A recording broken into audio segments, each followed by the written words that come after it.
नमस्कार। Trend classes के online platform पे मैं राम सर आप सभी का बहुत बहुत स्वागत और अभिनंदन करता हूं। जैसा कि आप लोग जानते हैं कि मैं आप लोगों के लिए एक बेहतरीन क्लास लेकर आता हूं जो आपके एग्जाम की दृष्टि से बेहद महत्वपूर्ण होते हैं। तो आज की जो हमारी वीडियो है वो बंदरगाह से रिलेटेड है। बंदरगाह से आपके एग्जाम का जो पेपर है, अर्थात ये कह सकते हैं कि तमाम तरह के जो एग्जाम, ऑल वनडे एग्जाम की बात करें तो उसमें बंदरगाह से एक प्रश्न आपको देखने के लिए मिलेंगे। तो आज की जो टॉपिक्स है वो बंदरगाह से रिलेटेड है और उत्तर प्रदेश पुलिस में जो क्वेश्चन आना है हूबहू यहीं से क्वेश्चन मिलेंगे। तो आइए चलते हैं अपने समय को ना गंवाते हुए और देखते हैं। देखिए, भारत में अगर अंतर्राष्ट्रीय यानी बड़े बंदरगाहों की संख्या की अगर हम बात करें तो भारत में 13 बड़े बंदरगाह हैं और 200 से अधिक भारत में छोटे और मझोले बंदरगाह हैं। तो एक एक करके हम उसको समझने का यहाँ पर मैंने भारत का नक्शा बनाया है और उस नक्शे के आधार पर मैंने यहाँ पर दर्शाया है कि वे कौन से ऐसे बड़े बंदरगाह हैं, किस राज्य में स्थित है, किस लिए स्थित है, उनको एक एक करके जानेंगे। तो देखिएगा, यहाँ पर सबसे पहले मैंने दिया है ऊपर कांडला बंदरगाह। तो कांडला बंदरगाह कहाँ पर है, इसका नाम बदल करके क्या कर दिया गया है, वो सारी चीजें आप लोगों को यहाँ देखने के लिए मिलेंगी। तो देखिए, कांडला बंदरगाह मैंने जी से लिखा है, जी का मतलब है गुजरात। तो कांडला बंदरगाह गुजरात में है।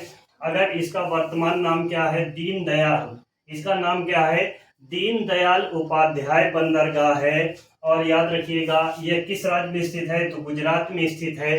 अगर हम कांडला बंदरगाह का अन्य नाम की बात करें तो इसे ज्वारी बंदरगाह भी कहा जाता है। कौन सा बंदरगाह कहा जाता है, इसे ज्वारी बंदरगाह भी कहा जाता है, इसलिए कि ये जो है समुद्र तटवर्ती क्षेत्रों पर स्थित है ये बंदरगाह है। और बंदरगाह खास तौर से तटवर्ती क्षेत्रों में ही स्थित होते हैं जितने भी बंदरगाह हैं।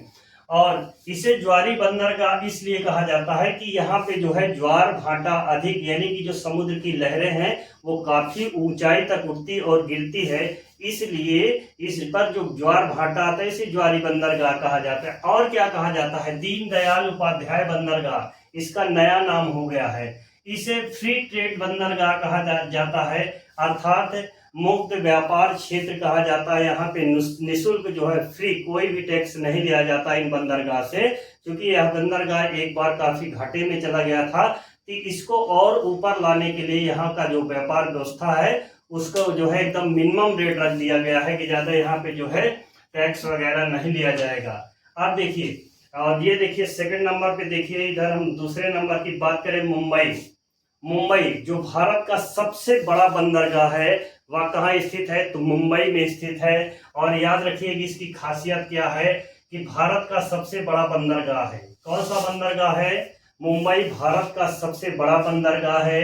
अगर हम बात करें कि यह किस द्वीप पर स्थित है, तो याद रखिएगा यह सालसेट द्वीप पर स्थित है। यहीं से बच्चा कंफ्यूज हो जाता है और प्रश्नों को नहीं हल कर पाता।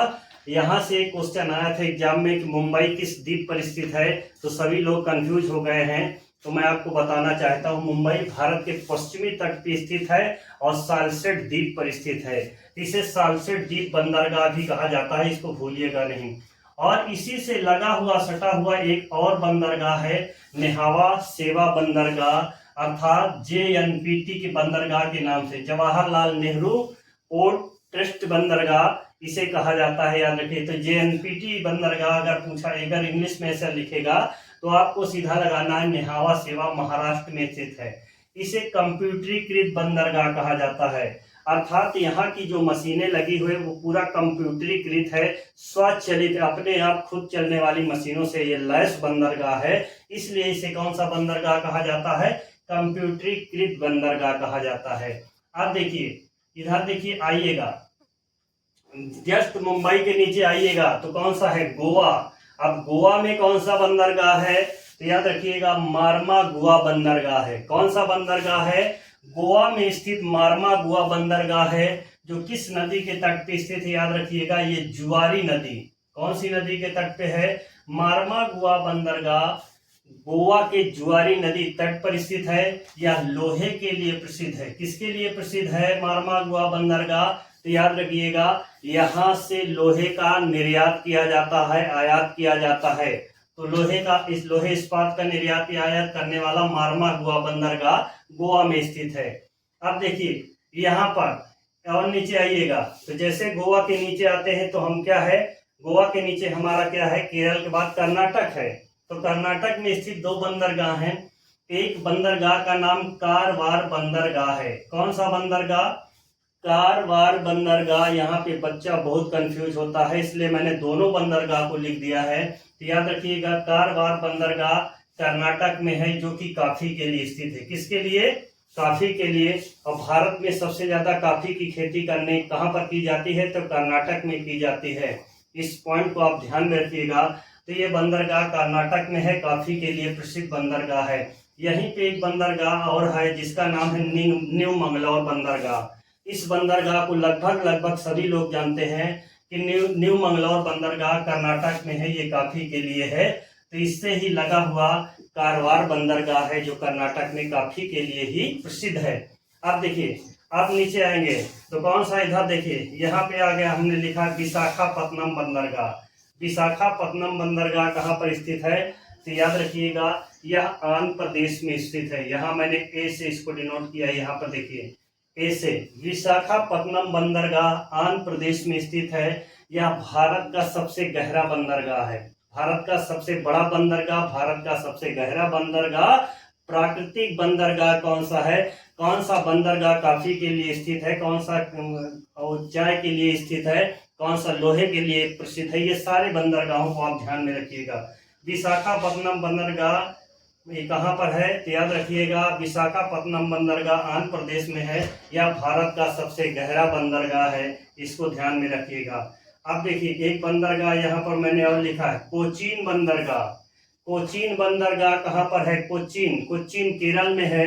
आप जानते हैं, यही कोच्चि, यही केरल में। अब यहाँ पे जो बंदरगाह है उसका नाम कोचीन बंदरगाह है। यहाँ पर भारत का सबसे बड़ा जो जलयान पोत निर्माण के लिए जहाज, पानी वाली जो जहाज है, इस जहाज को बनाने का सबसे बड़ा केंद्र बंदरगाह स्थित है। वो भी कौन सा बंदरगाह है? कोचीन बंदरगाह है। यहीं पर जहाज निर्माण किया जाता है, वो जो पानी वाली जहाज है, यहीं पे भारत में सबसे बड़ा केंद्र स्थित है, कोचीन बंदरगाह केरल में।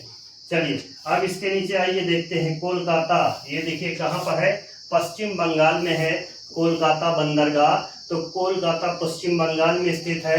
यहाँ पे दो बंदरगाह है, एक हल्दिया बंदरगाह है और एक कौन सा है? कोलकाता बंदरगाह है। ये दोनों बंदरगाह याद रखिएगा। एक ऐसा बंदरगाह है पश्चिम बंगाल में जो समुद्र तट पे नहीं स्थित होकर कहाँ पर स्थित है? याद रखिएगा, ये हुगली नदी के तट पे है। कहाँ पर है? हुगली नदी के तट पर स्थित बंदरगाह है। कौन सा? हल्दिया बंदरगाह पश्चिम बंगाल में है और कोलकाता बंदरगाह पश्चिम बंगाल में है। तो याद रखिएगा, ये जो भारत के प्रमुख बंदरगाह है।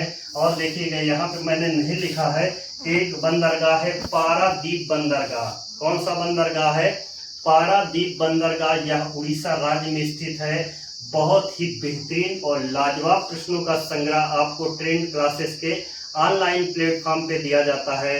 प्लीज जो भी बच्चे हमारे चैनल पर पहली बार विजिट कर रहे हैं, वो मेरे चैनल के अंदर जाएं और देखें कितने महत्वपूर्ण क्वेश्चन में जितने भी प्रश्न यहाँ पर मैंने बनाए हैं आज तक में 300 से ज़्यादा वीडियो मैंने आज तक अपने इस चैनल पे अपलोड कर दिया है। और किन्हीं कारणवश मैं बीच में आप लोगों को वीडियो नहीं अपलोड कर सका। इसके लिए आप लोग बीच में जाइए और बेहतरीन से बेहतरीन वीडियो को आप देखिए। बहुत ही लाजवाब, ना जाने मैंने कितने बच्चों को सिलेक्शन किया है साथियों, मैं नहीं, आप जाइए वीडियो पर देखिए कितने लोग ऐसे हैं जो यहाँ से सिलेक्शन लेकर के गए हैं। वैसे मैं ऑफलाइन चला रहा था अभी क्लास, अब ऑनलाइन जो आप लोग पढ़ रहे हैं ये बेहतरीन कंटेंट है। आपको ऐसे ही तमाम कंटेंट जो है देने का पूरा प्रयास मेरा ट्रेंड क्लासेस के ऑनलाइन प्लेट पर होगा।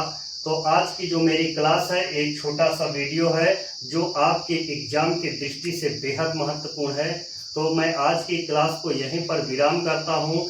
जय हिंद, जय भारत, वंदे मातरम।